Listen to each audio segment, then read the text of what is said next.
before we get started, Raymond, tell them where they can find us. You can like us on Facebook at facebook.com at The Goldcast. You can also follow us on Twitter at The Goldcast_. You can also follow us on Instagram at The Goldcast. And most importantly, you can subscribe to us via iTunes, YouTube, and Stitcher. No matter what platform you're on, make sure to subscribe. That way you'll get notifications. If it's via YouTube, make sure to click the little bell off to the right of the subscribe button. That way you'll get notifications when we go live. The other platforms should notify you the way they normally have. YouTube has recently changed. That's why I'm mentioning the little bell, because that's what you have to do now with the new interface that it has. All right. And that's where you can find us. Yeah, and definitely check out our Instagram page. That's brand spanking new. Check it out. Follow us. We'll follow you back. You can get lots of fun little quick snippet updates throughout the week and throughout the day going on with all of our teams, 49ers, Warriors, and Giants. Today's episode is also sponsored by Rotary Dial Telephones. Are you tired of carrying a cell phone in your pocket? Are you tired of all the weird apps and the text messages? I'm looking at you, everyone over 50. Then why don't you try a rotary dial telephone? They're slow, they're old, it takes 10 minutes to dial, but they sure cut out all of the fluff. Rotary dial telephones, available at a vintage store near you. All right, we're about to get into it. For the Goldcast here, we're going to be focusing on the Warriors, and we're also going to say goodbye to a legend, Mr. Tom Rathman. Here we go. San Francisco, are you ready? This is the Goldcast.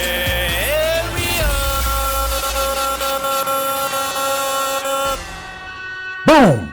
Welcome to another edition of the Goldcast. We are the voice of the Bay Area fan. I'm your host, Rudy Solis III, and with me is my brother, my co-host, Raymond Solis first, baby.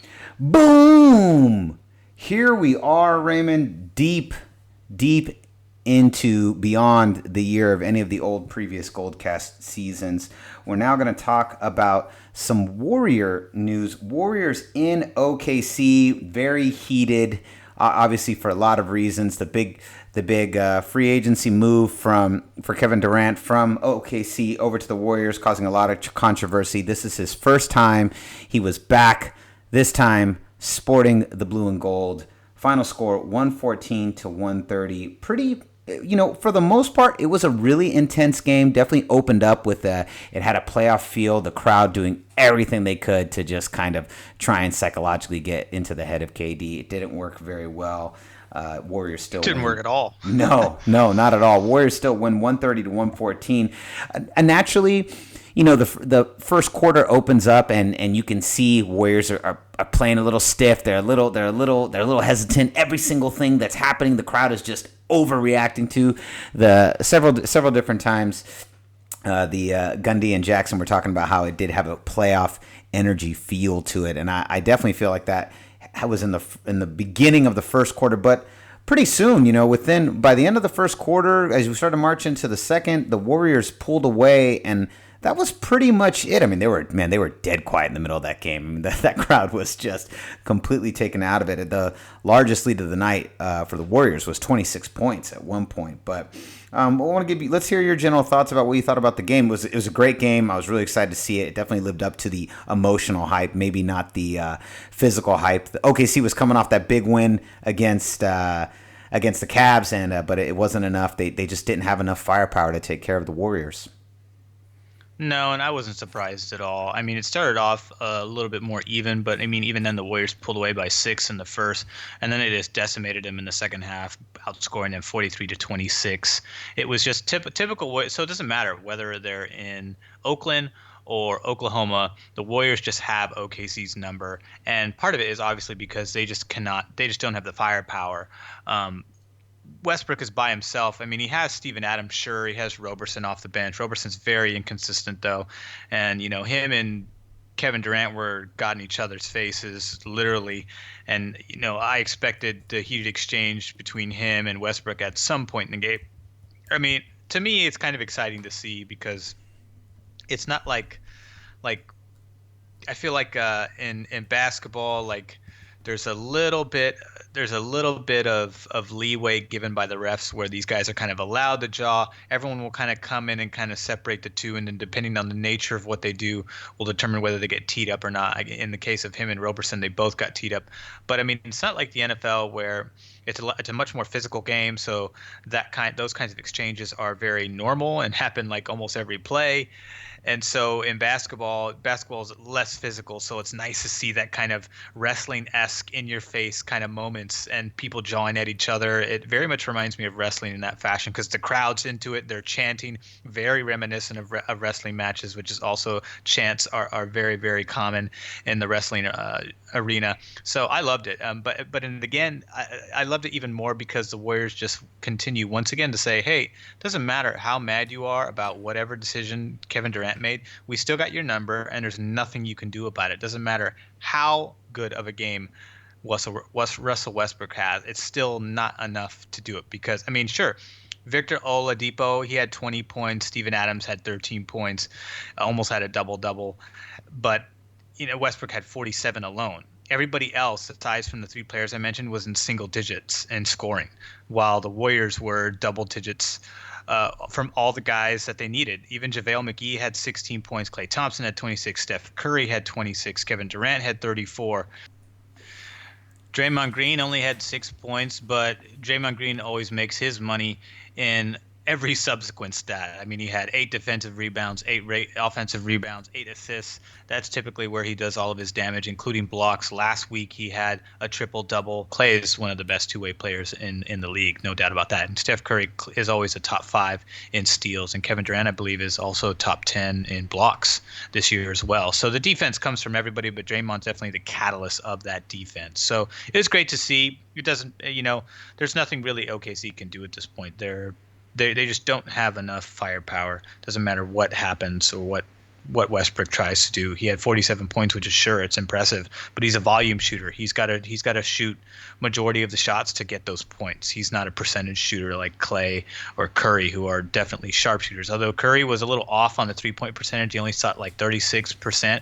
Klay was a monster, 5 for 8, over 60% in 3-point percentage. He was also almost 60% in his regular field goal percentage. So he was off the charts last night. He was just on his A game for sure.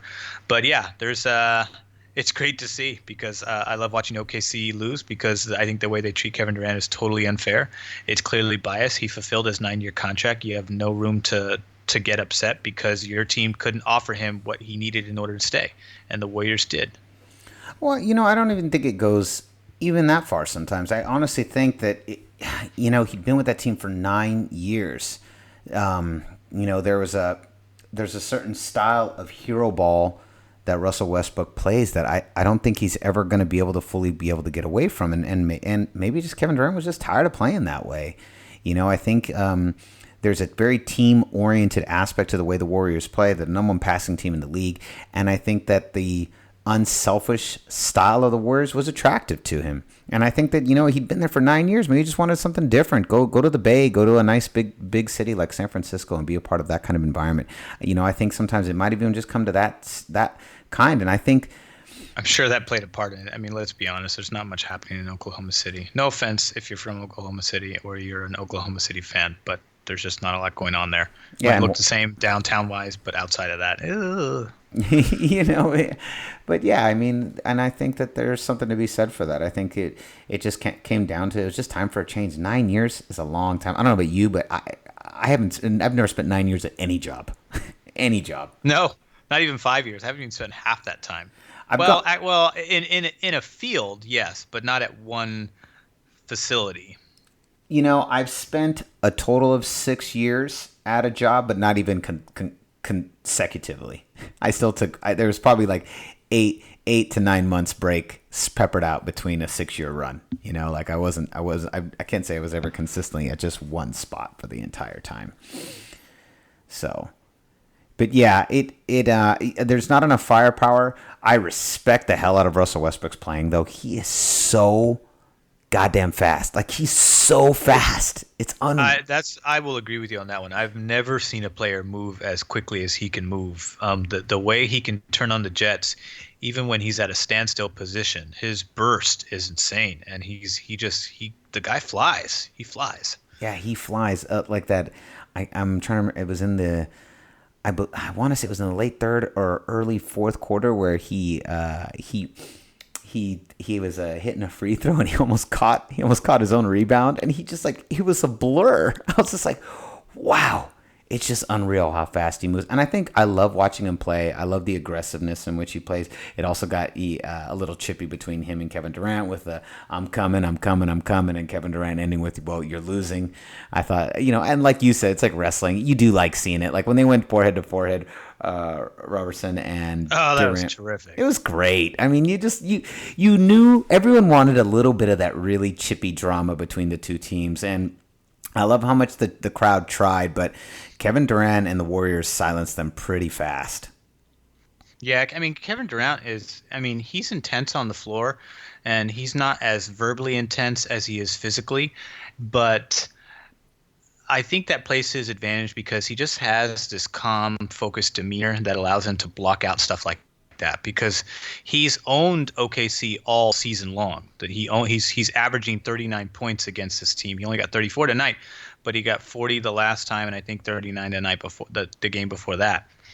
So he owns this team, and it doesn't matter if it's like, okay, so you're asking me to go back to the place that I used to play for 9 years and then just do exactly what I did there, only I do it in this uniform with these guys. Yeah, sure, no problem. Definitely, and he actually was very supportive of the crowd. He said after the game that the crowd was amazing. He didn't bash all their booing. I think he understood what. Yeah, was he said he on. thought it would be louder. I think that was the only subtle dig he took at him, is that just like trying to say like, hey, you didn't get my head, and B, you weren't loud enough by my standards. Yeah. So, yeah, I understand. He gets the last laugh, and he handled himself like a consummate pro. Yep, I agree. I totally agree. Let's switch gears just a little bit. Actually, I want to dive into the Cavs. The Cavs lose to OKC just a couple days ahead of time. And, LeBron has been very verbally, kind of calling out the front office of the Cavaliers for not trading to get another player. And I guess there's a big push for Carmelo Anthony, even if it means getting rid of Kevin Love. How much do you think the Warriors are in LeBron's head?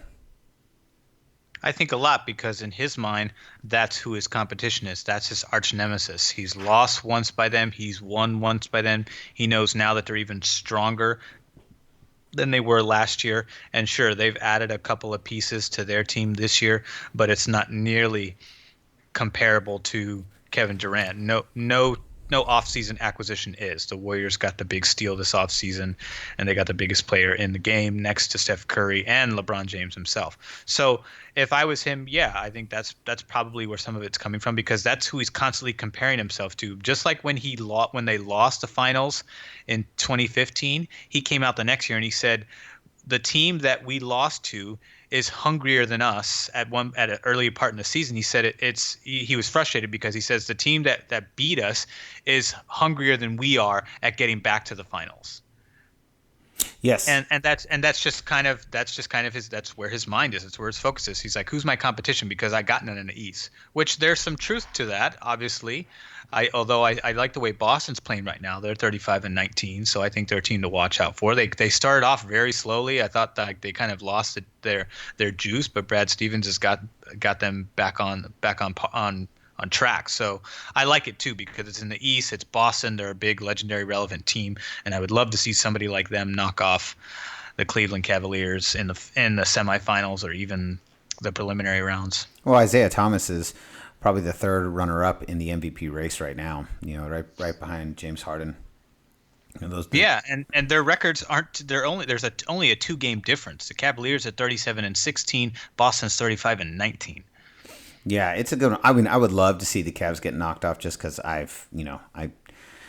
having to see another finals with LeBron James in it is just, I think it's inevitable, but it would make me very happy if there was just one without LeBron James. Like, please, just one time without LeBron James. Thank you, Lord. Let's do it. Yes.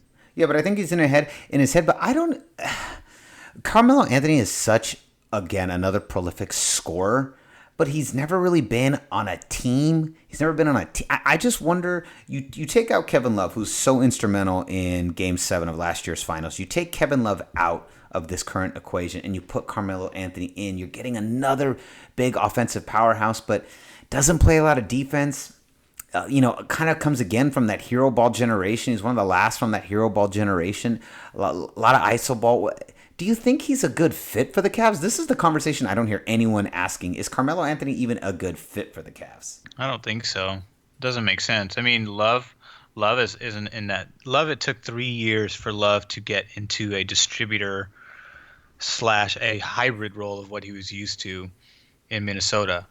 And that was that in Minnesota, he was the guy. He was a 2-time All-Star, or I think 3-time, I can't remember. But he was the scorer, so everyone was feeding him. When he got to Cleveland, he has like, no, you're option 3, sometimes 2. And by the way, we also want you to distribute the ball too. So that was what he was asked to do, and I think that was difficult for him to acclimate to.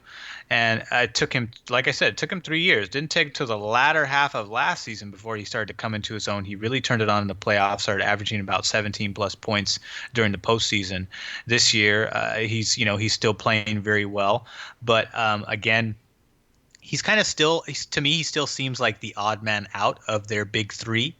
Because they're just not, it's not like the Warriors that are like in sync no matter what, and the out of the assimilation that Kevin Durant had to go through didn't necessarily affect the Warriors' ability to win. No. It was just like, okay, who's going to score tonight? I think it was Clay was the only one that kind of had to assimilate a little bit. Curry obviously took a step back to give some more breathing room for Kevin Durant so that he could have an easier time assimilating. But ultimately, they didn't really skip a beat. Where in the Cavs case, if they were to get somebody like Carmelo Anthony, I just don't know if it would work. It's like, it's like putting a winless Kobe on a team where you're not the centerpiece, where you're not Kobe. It's like putting Kobe like on, I don't know, it's like pairing Kobe with LeBron. That wouldn't work because they're both two number ones.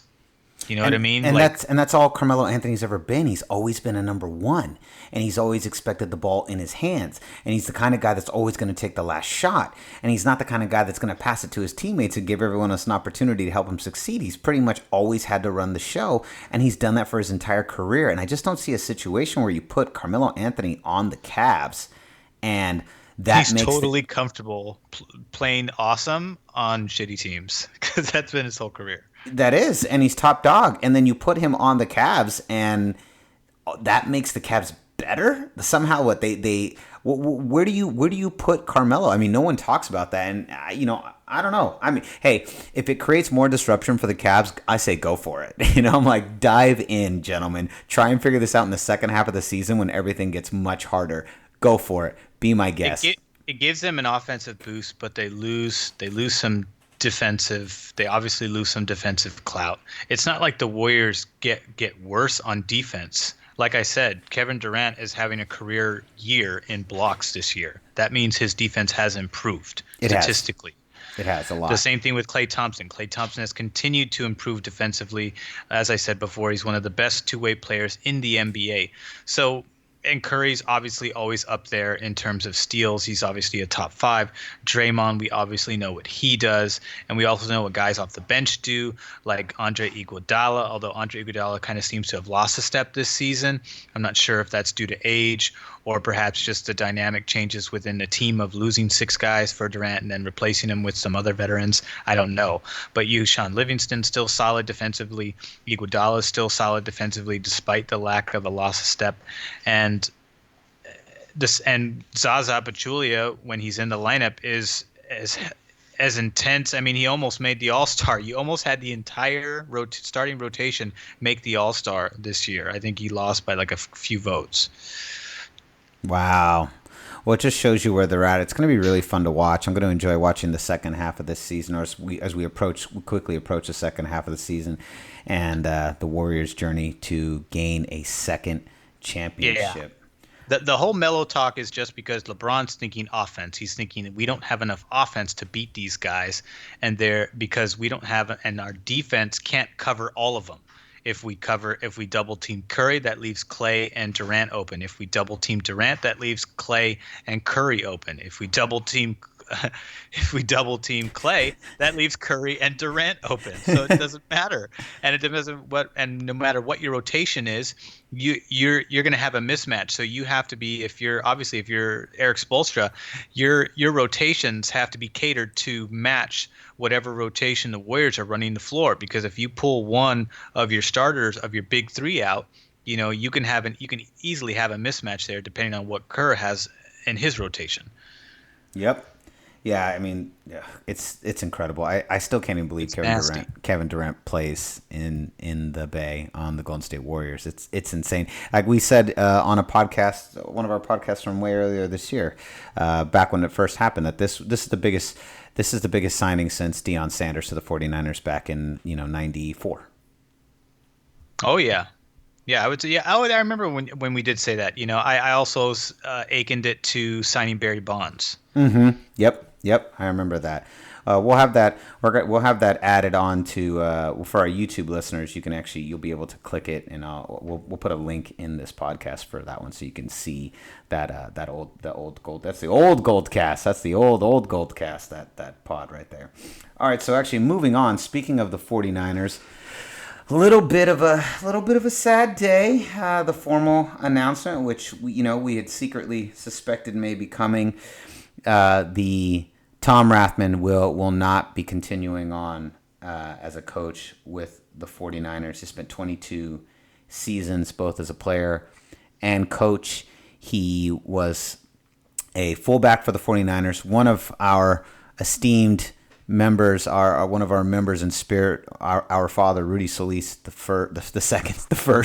second Rudy Solis Jr., one of his favorite all-time offensive players, Tom Rathman. We had to say goodbye to him. He had no hard feelings, Ray. He said it was kind of all in the game. They discussed trying to find a different way to keep him aboard, but it just didn't really make sense. There didn't really seem to be a logical fit for him. And so after 22 seasons, Tom Rathman is saying goodbye. Yeah, it is unfortunate. And if some of you, for those of you that are not in the know, this is more or less because Kyle Shanahan had a obligatory promise to Bobby Turner, who's now the running back coach for the San Francisco 49ers. He promised him that he would have a position on his team in his same role if he were to become head coach, which obviously came to fruition. So he was fulfilling that obligation to Bobby Turner. I'm obviously no harm, no foul for my position or for my opinion, because that's just a man honoring his word. Tom Rathman understands that. He respects the nature of the business and how changes like that. I think in his case, he should feel very fortunate that he was able to be retained through 3 different coaching regimes.